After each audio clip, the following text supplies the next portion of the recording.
Welcome back. According to a 2015 report by the New Mexico Coalition of Sexual Assault Programs, 1 in 3 women and 1 in 7 men in New Mexico are victims of domestic violence in their lifetime.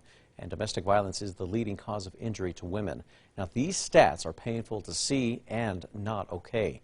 So what can we do to put an end to this violence? With October being Domestic Violence Awareness Month, I spoke with Pamelya Herndon, President and CEO of the KWH Law Center for Social Justice and Change, to find out what's being done to turn that devastating stat around. Pamelya Herndon is with us this morning. She is the President and CEO of the KWH Law Center for Social Justice and Change. Pamelya, always great to have you with us. It's great to be here, and thank you very much.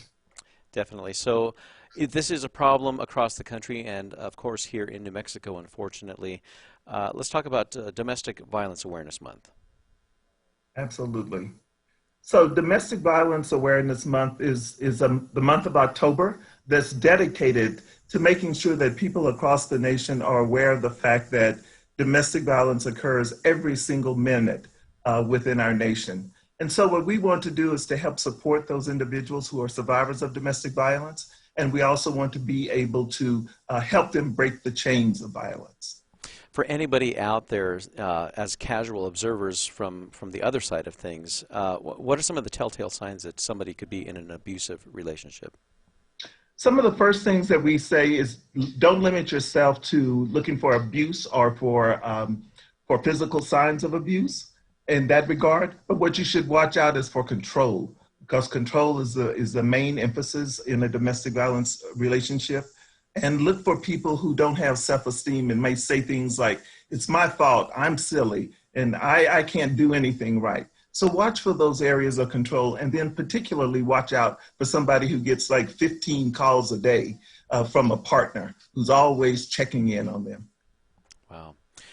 What are some of the steps now that you have seen, that your organization has seen the city taking to curb this?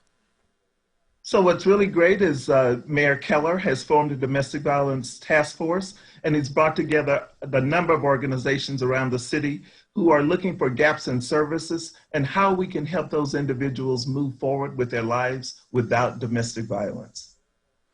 Again, we'll be making a report in January, by the way. Oh, wow. Wow. And so many initiatives out there that we're seeing about this, and again, to bring it to light, especially during this month. What are some of the other ways that this problem is being addressed and highlighted?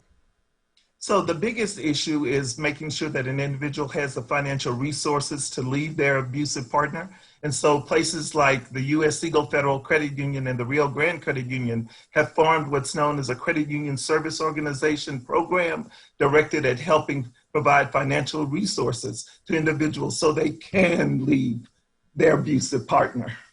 Yeah, all the more important for anybody to reach out and make sure that somebody stays safe and free from domestic violence. Pamelya, right now, how can the community help out? How can they make a difference?